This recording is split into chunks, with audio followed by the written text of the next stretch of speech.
Hello good morning विद्यार्थीओ केम छो बधा मजा में आशो।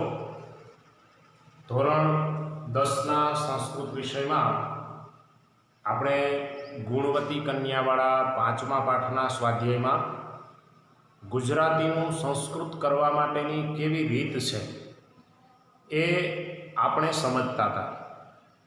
બે વાક્યો આપણે શીખ્યા હતા ગઈકાલે। આજે આપણે બીજા વધારાના 4 વાક્યો શીખવાના છે।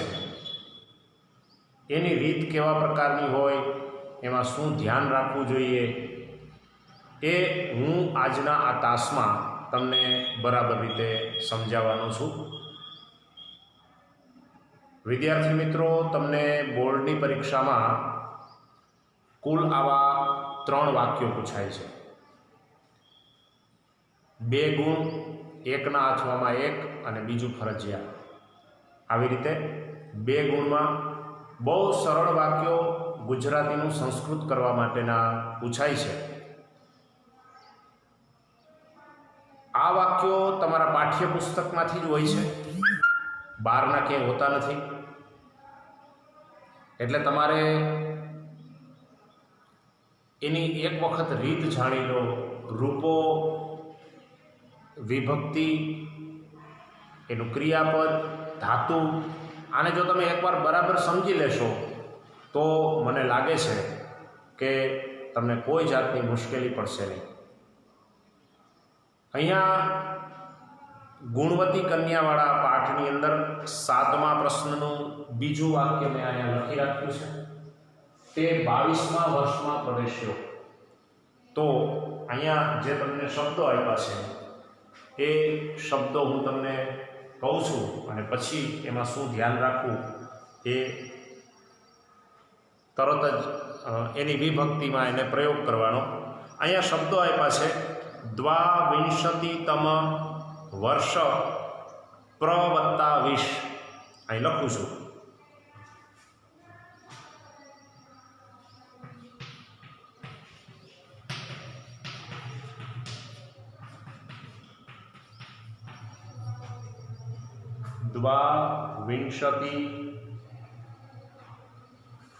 તમ વર્ષ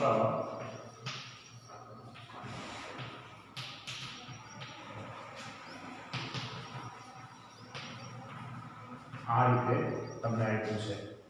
હવે તમને ખબર ના પડતી હોય તો તમે ગમે તે રીતે લખી નાખો છો, એટલે નાનકડી ભૂલ એ આખો એક માર્ક્સ આપણો કાપી નાખે છે। મોટા ભાગના વિદ્યાર્થીઓ અહીંયા જ ભૂલ કરતા હોય છે, એટલે હું આમાં વધારે સમય તમને આપવા માંગુ છું। જુઓ, દરેક વાક્યની અંદર પહેલા જોવાનું કે આ વાક્યનું કર્તા કોણ છે। શું અથવા કોણ પૂછવાથી કર્તા મળે। શું અથવા કોણ, આ બેમાંથી એક પ્રશ્ન પૂછવાનો। શું પ્રવેશ્યો, તો એમ તો પ્રશ્ન પૂછાય એમ નથી। કોણ પ્રવેશ્યો, તો કે તે પ્રવેશ્યો। તે એટલે કોણ, એ નામ નથી આપેલું, એટલે તે છે ને એ વાક્યનો કર્તા છે। આ વાક્યનો કર્તા કોણ છે? તે। આ 22મા વર્ષમાં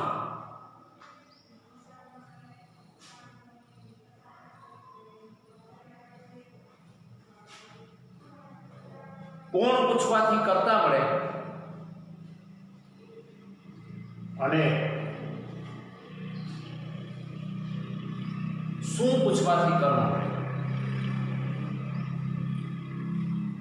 અહીંયા જુઓ, 22મા વર્ષમાં આ વાક્યનું કર્મ છે અને પ્રવેશ્યો એ આ વાક્યનું ક્રિયાપદ છે।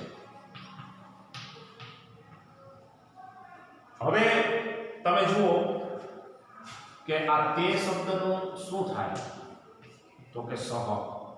સહ એટલે તે થાય। હવે જો આ વાક્ય સ્ત્રીલિંગમાં હોત તો હું અહીંયા સા એવો પ્રયોગ કરત, અને જો નપુંસકલિંગમાં હોત તો અહીંયા તે તો તત એવો શબ્દ પ્રયોગ કરો. તત સહ પુલ્લિંગ માટે, સા સ્ત્રીલિંગ માટે અને તત એ નપુંસકલિંગ માટે. અહીંયા 22મા વર્ષમાં એ શક્તિકુમાર પ્રવેશ્યો છે એટલે આ વાક્ય પુલ્લિંગમાં છે.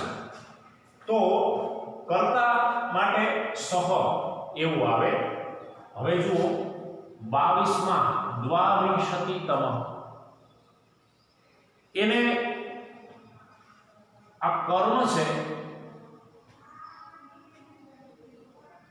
એટલે આ મા પ્રત્યય આવ્યો હોવા છતાં એને આપણે સપ્તમી વિભક્તિની અંદર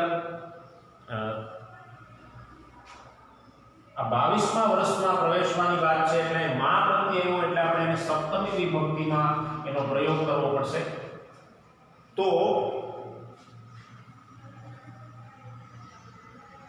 આ રીતે એનો આમ લખવાનું થાય. દ્વા વિંશતિ તમે વર્ષનું વર્ષે, દ્વાવિંશતિ તમે વર્ષે. અને આ પ્ર નામનો ઉપસર્ગ છે, વિશ નામનો ધાતુ છે, પ્રવેશ્યો એવી ભૂતકાળની પ્રક્રિયા છે, આખું વાક્ય અન્ય પુરુષમાં છે એટલે અન્ય પુરુષ એક વચનનો પ્રત્યય, યસ્તન ભૂતકાળ અન્ય પુરુષ એક વચનનો પ્રત્યય ત લગાવી અને એનું ક્રિયાપદ બનાવવાનું કે પ્રવિશત પ્રવેશ્યો. કેમ કે આપણા માટે સહ તે શક્તિકુમાર અન્ય પુરુષ છે એટલે અહીંયા પ્રવિશત એવું કરવાનું થાય. હવે અહીંયા દ્વાવિંશતિ તમે વર્ષે શું કામ મૂક્યું એ મારે તમને બતાવવું છે કે તમે જ્યારે આ રૂપો જુઓ ત્યારે 9મા ધોરણના આ 89મા પેજ ઉપર જનના જે રૂપો આપ્યા છે અકારાંત પુલ્લિંગ શબ્દ, એમાં જ્યારે તમે સપ્તમી વિભક્તિનો પ્રયોગ જુઓ માણસમાં માણસ ઉપર, તો એનો અર્થ જને એવો થાય. આ એક વચનમાં વાક્ય છે એટલે આપણે એક વચનમાં જ જોઈએ છીએ, બહુવચનની વાત નથી કરતા. તો સપ્તમી વિભક્તિમાં જેમ જને એટલે માણસમાં થાય એમ અહીંયા 22માં તો દ્વાવિંશતિ તમ હોય તો તમે, વર્ષમાં તો વર્ષે, એમ આ સપ્તમી વિભક્તિમાં પ્રયોગ આનો થયો છે. કેમ કે આ પ્રયોગ જે રહ્યો ને એ આધાર બતાવે છે, કર્મ હોવા છતાં એ આધાર બતાવે છે એટલે અહીંયા અધિકરણ વિભક્તિ લાગે. કેમ આધાર બતાવ્યો તો કે પ્રવેશ્યો છે પણ કેમાં 22મા વર્ષમાં, એટલે 22મું વર્ષ એ એનો આધાર છે એટલા માટે એની અધિકરણ વિભક્તિ થાય, અધિકરણની સપ્તમી થાય. તો એટલા માટે વિંશતિ તમે વર્ષે આપણે એવું કર્યું છે. અને અહીંયા તમને ખબર પડી ગઈ. એક અહીંયા જરાક સુધારો કરજો. પ્રાવિશત, પ્રા એટલા માટે આવે કે એ પ્રને જ્યારે વિશ નામના ધાતુની અંદર લગાવી અને યસ્તન ભૂતકાળનું ક્રિયાપદ બનાવીએ છીએ ત્યારે એ બેવડાય છે. પ્ર નામનો ઉપસર્ગ પ્રાવિશત, પ્ર નામના ઉપસર્ગની અંદર આગળ આગમ અ લાગે. તમને બધાને ખબર છે કે યસ્તન ભૂતકાળના ક્રિયાપદો બનાવીએ ત્યારે આગમ અ લગાડવામાં આવે છે. એટલે આ અ જે લાગ્યો એ અપ્રમાં લાગતા પ્રા થઈ જાય. એટલા માટે આ પ્રાવિશત અહીંયા મેં લખ્યું છે. જુઓ, પ્રવિશત નહીં, પ્રાવિશત. એટલે એવી નાનકડી ભૂલ પણ ન થાય. અને છેલ્લે વાક્યને અંતે આ ફળીપાય આવે એટલે પૂર્ણ વિરામ આવે. આ ધ્યાન રાખવાનું, આ જ વસ્તુ શીખવાની છે. ગુજરાતીનું સંસ્કૃત કરતી વખતે આ જ શીખવાનું છે. તો હું એવું સમજુ છું કે તમને આ વાત સમજાઈ ગઈ હશે. કેમ કે મારે બીજા 4 ઉદાહરણો સમજાવવા છે આ જ રીતે, એટલે તમને બરાબર રીતે ખ્યાલ આવશે કર્તા કર્મ ક્રિયાપદનો, દરેકની વિભક્તિનો. હું અહીંયા તમને રૂપો બતાવતો જઈશ અને વાક્ય કરતો જઈશ, એટલે એક એક વસ્તુની ચોખવટ કરીશ.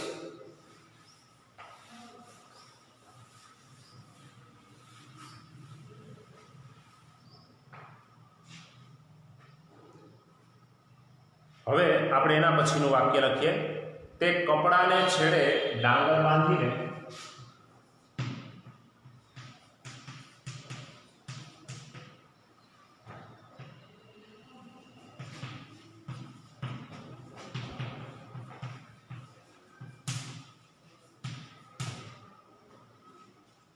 જુદા જુદા દેશોમાં ભટક્યો.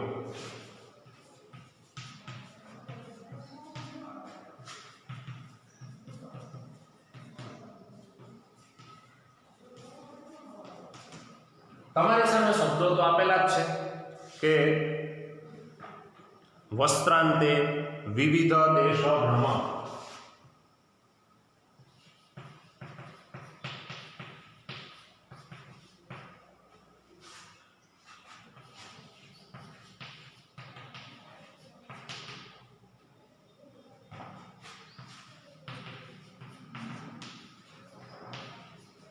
હું આ એટલા માટે જુદું જુદું લખું છું કે જે શબ્દનો અર્થ અહીંયા આપ્યો છે એટલા મૂળ શબ્દો એની સામે નીચે મેં મૂક્યા છે. જુઓ, બાકીનું જે રહ્યું ને એ આપણી જાતે આપણે કરવાનું છે.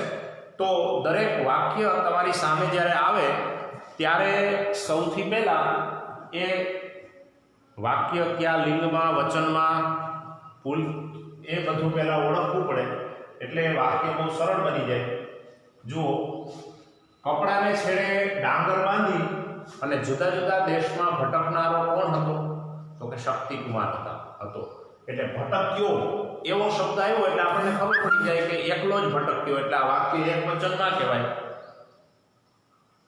ભટક્યો, ભટકી એમ આવ્યું હોત તો સ્ત્રીલિંગમાં કહેવાય. ભટક્યું એમ કીધું હોત તો એ નપુંસકલિંગમાં આવે. પણ અહીંયા આપણને ખબર પડી જાય કે ભટક્યો એટલે પુલ્લિંગમાં જ છે. આ પુલ્લિંગ એક વચનમાં વાક્ય છે એટલે આપણે આ તે એ આ વાક્યનો કર્તા કહેવાય. તો એ વાક્યનો કર્તા એને આપણે પુલ્લિંગમાં જ લેવો પડે. એટલે આનું શું થાય? સહ. જો અહીંયા મેં તમને કહ્યું એમ જેમ સ્ત્રીલિંગમાં હોત તો સા, નપુંસકલિંગમાં હોત તો તદ, આવું આવે. પણ આપણે અહીંયા શું લેવાનું? આનું તેનું સહ. એટલે આ વાક્યનો કર્તા કહેવાય. અને કર્તાની કેટલામી વિભક્તિ હોય? પ્રથમા વિભક્તિ હોય. આ એ પણ લખતો જાઉં છું અહીંયા. હવે આ શબ્દનો અર્થ આપણને આપ્યો છે. જુઓ, કપડાને છેડે, વસ્ત્રાંતે, એ એવો ને એવો લેવાનો છે. એમાં કાંઈ ફેરફાર કરવાનો નથી.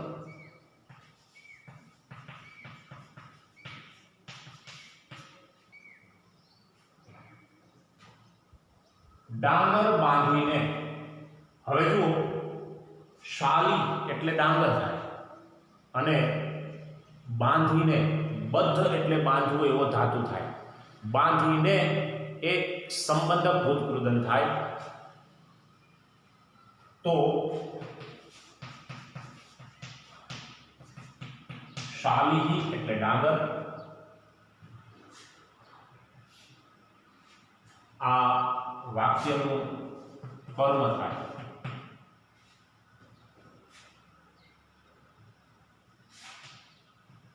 આ પણ કર્મ થાય પણ આ ગૌણ કર્મ છે. કેમ કે શું બાંધીને નીકળો એમ પૂછે ત્યારે મૂળ સીધો શબ્દ શું આવે? ડાંગર. તો શું પૂછવાથી કર્મ મળે? એ ડાંગર એનું મુખ્ય કર્મ થાય. તો તમે રસ્વૈકારાંત શબ્દના રૂપો જ્યારે જુઓ ત્યારે દ્વિતીય વિભક્તિમાં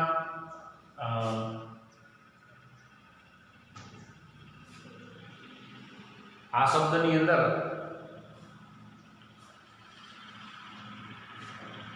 આપણે એનો સીધો જ અર્થ લેવાનો છે શાલી. એક અહીંયા મારી ભૂલ છે. શાલી રસ્વની પણ દીર્ઘ. બદ્ધવા, બદધવા,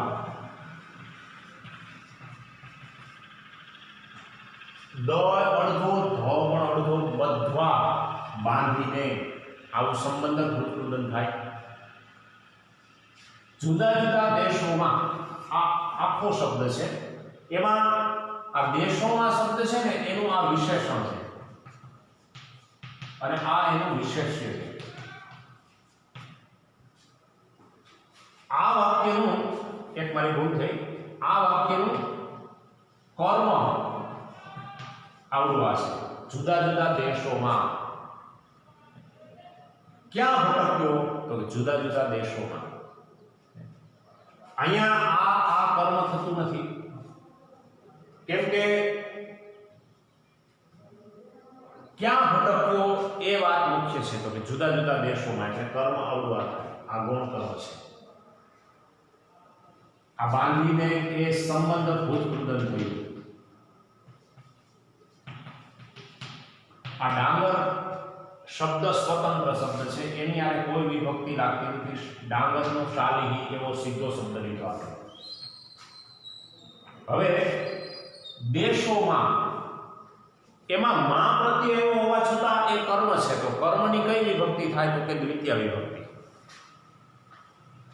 કર્મની દ્વિતીય વિભક્તિ થાય તો જન શબ્દ જુઓ દ્વિતીય વિભક્તિમાં જનનું શું થયું જનાન માણસોને એમાં ને પ્રત્યે આવે છતાંય વિભક્તિનો એવો નિયમ છે કે જો એ વાક્યનું કર્મ હોય અને ક્યાંય માં પ્રત્યે આવ્યો હોય તો એને નજરમાં નહીં લેવાનો સપ્તમી વિભક્તિ તરીકે પણ એને બદલે જો એ વાક્યનું કર્મ થતું હોય તો એને એની વિભક્તિ કઈ છે એ કર્મ છે કર્તા છે એ પ્રમાણે જ એનો શબ્દનો અર્થ લેવાનો તો અહીંયા દેશોમાં એમ બહુવચનમાં છે તો જેમ જનનું જનાન થાય એમ દેશનું દેશાન થાય દેશનું શું થાય દેશાન જે મોટું જનાન છે એમ દેશનું દેશાન એવું થાય છે એટલે આ બરાબર ધ્યાન રાખજો હવે મેં તમને કહ્યું કે આ વિશેષ્ય છે અને આ એનું વિશેષણ છે તો જેવું વિશેષ્ય હોય એવું જ વિશેષણ લાગે એટલે કે જેવા કપડા આપણે આને પહેરાવ્યા હોય એના જેવા કપડા આને પહેરાવી દેવાના એટલે જુદા જુદા વિવિધ શબ્દ છે એને પણ આન પ્રત્યે લાગી જાય એટલે વિવિધ શબ્દનું વિવિધાન આમ થઈ જાય કેમ તો કે જેવું દેશોમાં એનો અર્થ થાય એમ આ જુદા જુદા એને એવા જ પ્રકારનો પ્રત્યય લાગે એટલે આ પણ કર્મ જ છે તો વિવિધાન દેશાન એક સરખા પ્રકારના શબ્દો એ થઈ જાય છે એમ તો કે એ આખું કર્મ છે આ વિશેષ્ય છે આ એનું વિશેષણ છે દેશોમાં શબ્દના અર્થમાં જુદા જુદા એને વધારો કર્યો છે એટલે એ એનું વિશેષણ છે એટલે વિવિધાન દેશાન અને ભ્રમ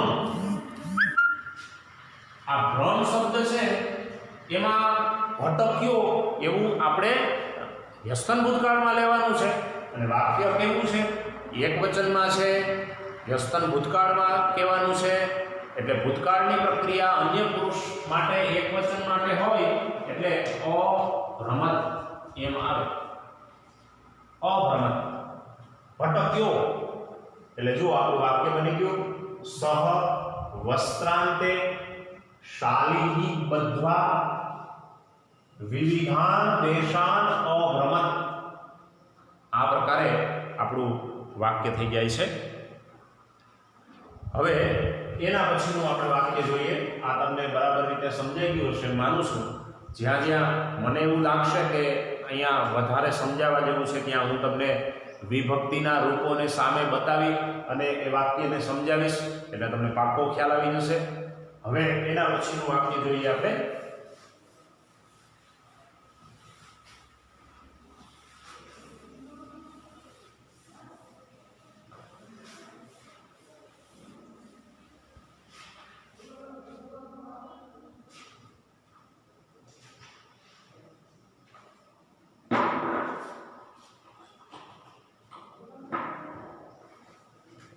તે કન્યાની પાસે જઈને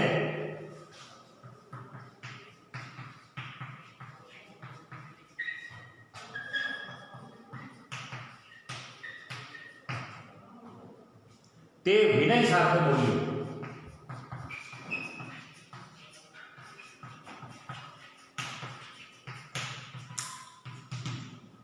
હવે એના શબ્દો તમને આપી દીધા છે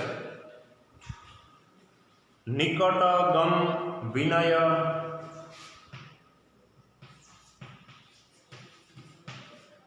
આ નિકટ ગમ આ નામનો ધાતુ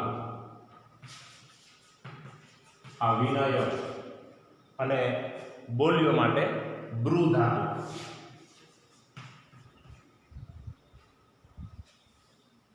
જ્યારે આવી રીતે આપ્યું હોય ત્યારે દરેક શબ્દો પ્રમાણે આપણે જોતા જઈએ. તે કન્યાની પાસે જઈને તે વિનય સાથે બોલ્યો. એટલે પહેલા તો વિચારવાનું કોણ બોલ્યો, તો કે શક્તિકુમાર બોલ્યો. તો શક્તિકુમાર હોવાથી આ વાક્ય પહેલા તો પુલ્લિંગમાં છે એવી ખબર પડે. એટલે આપણે સૌથી પહેલા આ વાક્યનો કર્તા ગોતવાનો કે તે કોણ ગયો, કોણ બોલ્યો, તો કે તે બોલ્યો. તે બોલ્યો એટલે આ વાક્યનો એક કર્તા થાય. પછી ગોતવાનું ક્રિયાપદ, તો કે બોલ્યો. આ તો તમને તરત ખબર પડી જાય કે જે વાત છેલ્લે જે ક્રિયા થઈ હોય, બોલવાની, હસવાની, રમવાની, આવી બધી એ ક્રિયાપદ કહેવાય. પછી બાકીના શબ્દોને આપણે શોધવાના કે બાકી શું કહ્યું છે એ જોવાનું.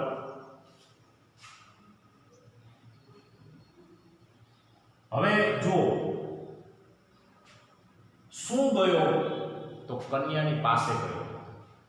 તો આ કન્યાની પાસે આ વાક્યનું કર્મ થયું કહેવાય. અને આ વિનય સાથે સહ યોગે તૃતીયા, અહીંયા તૃતીયા વિભક્તિ થાય. તૃતીયા એટલે કરણ વિભક્તિ થાય. કેમ કે બોલ્યો તો ખરા, પણ એનું સાધન શું? વિનય. વિનયની સાથે તો એક એની કરણ એટલે કે તૃતીયા વિભક્તિ થઈ. આ જઈને એ શું છે, તો કે જઈને એ સંબંધક ભૂતકૃદન છે. તમને બધાને બરાબર ખબર છે. ને પ્રત્યે જ્યારે કોઈ ધાતુની સાથે જોડાય તો એની વિભક્તિ નથી બનતી, એનું કૃદન બને. એ તમને બરાબર ખબર છે. અને અહીંયા બે તે છે એટલે આ બીજો જે તે રહ્યો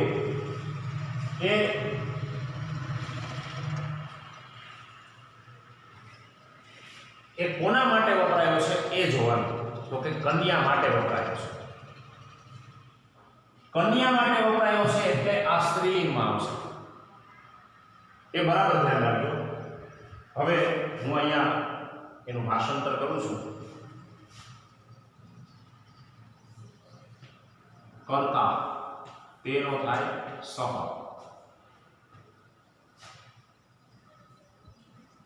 કન્યાની પાસે, તો પાસે જોવા માટેની કઈ વિભક્તિ થાય? તૃતીયા વિભક્તિ થાય. જુઓ હું તમને બતાવું છું.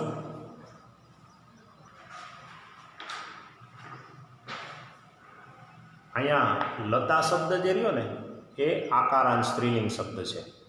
એમાં એની તૃતીયા વિભક્તિ લતયા થાય, એક વચનમાં લતયા. એમ કન્યા શબ્દ રહ્યો ને એ આકારાંત સ્ત્રીલિંગ છે. તો કન્યાની પાસે, આ કન્યાની પાસે જવા માટેની તૃતીયા વિભક્તિ થાય. એટલે જુઓ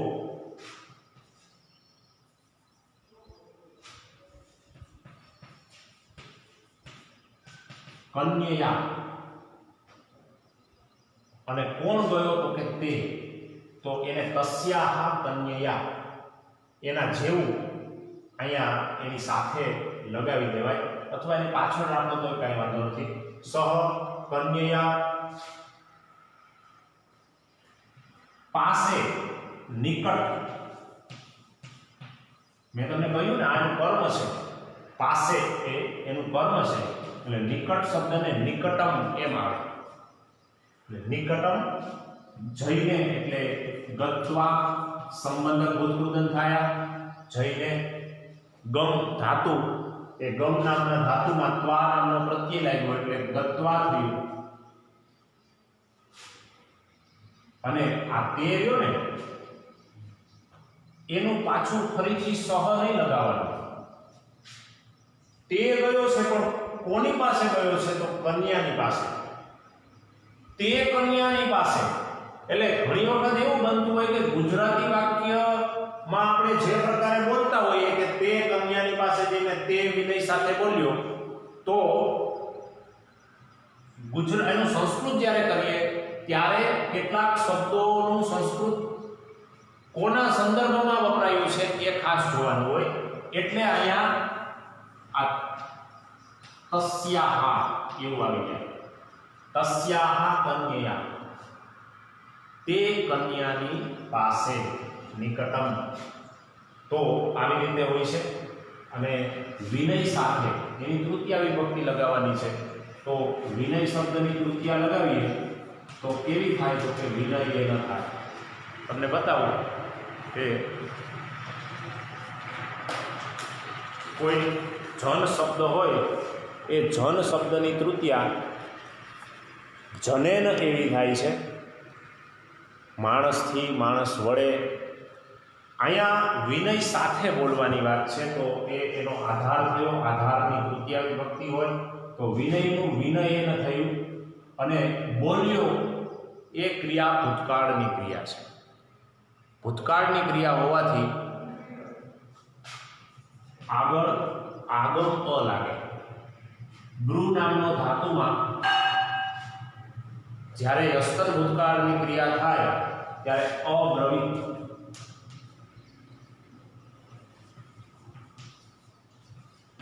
આમ થઈ જાય છે. અબ્રવિત એટલે બોલ્યો. જુઓ, સહ તસ્યાહ કન્યા નિકટમ ગત્વા વિનયેન અબ્રવિત, આવું વાક્ય થાય. તો વિદ્યાર્થી મિત્રો, આ તમે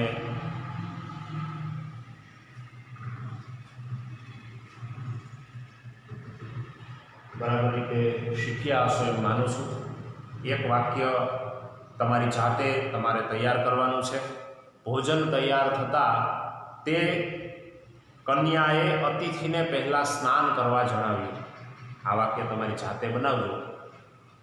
ક્યાં ભૂલ પડે છે, શું સમજવાનું છે, એ તમારી જાતે તમે જોજો. આટલું કામ તમને એક વાક્ય હોમવર્કમાં આપું છું.